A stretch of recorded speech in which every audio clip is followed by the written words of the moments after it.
കേരളത്തിലെ പൂക്കളും അവയുടെ പ്രത്യേകതകളും. നമസ്കാരം കൂട്ടുകാരെ. കേരളം പ്രകൃതി സൗന്ദര്യത്തിന് പേരുകേട്ട നാടാണ്. നമ്മുടെ നാട്ടിൽ കാണുന്ന പല പൂക്കൾക്കും പ്രത്യേക സൗന്ദര്യവും സാംസ്കാരിക പ്രാധാന്യവും ഉണ്ട്. ഇന്ന് കേരളത്തിലെ ചില മനോഹരമായ പൂക്കളെയും അവയുടെ പ്രത്യേകതയും പരിചയപ്പെടാം. കണിക്കൊന്ന. കേരളത്തിൻ്റെ സംസ്ഥാന പുഷ്പമാണ് കണിക്കൊന്ന.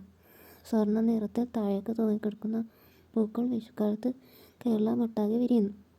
വിഷുക്കണിയിൽ കണിക്കൊന്നയ്ക്ക് വളരെ പ്രാധാന്യമുണ്ട്. ഈ പൂവ് കേരളത്തിൻ്റെ ഐശ്വര്യത്തിൻ്റെ പ്രതീകമായി കണക്കാക്കപ്പെടുന്നു.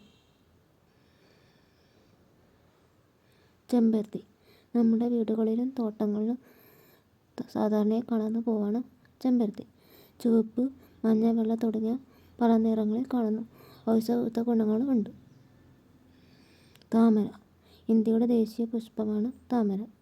ചെടിയിൽ വളർന്നിട്ടും അതിൻ്റെ സൗന്ദര്യം നഷ്ടപ്പെടാതെ വിരിയുന്ന താമര പരിശുദ്ധിയുടെയും ആത്മവിശ്വാസത്തിൻ്റെയും പ്രതീകമായി കണക്കാക്കപ്പെടുന്നു. മുല്ല. മനോഹരമായ സുഗന്ധത്തിന് പേരുകേട്ട പൂവാണ് മുല്ല. വിവാഹങ്ങൾ, ആഘോഷങ്ങൾ, പൂമാലകൾ എന്നിവയ്ക്ക് വ്യാപകമായി ഉപയോഗിക്കുന്നു.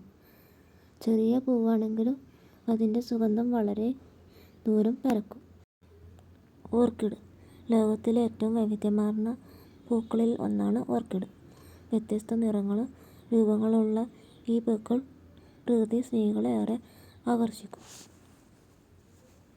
കേരളത്തിലെ പൂക്കൾ പ്രകൃതിയുടെ അമൂല്യ സമ്മാനങ്ങളാണ്. ഓരോ പൂവിനും അതിൻ്റേതായ സൗന്ദര്യവും പ്രത്യേകതകളും ഉണ്ട്.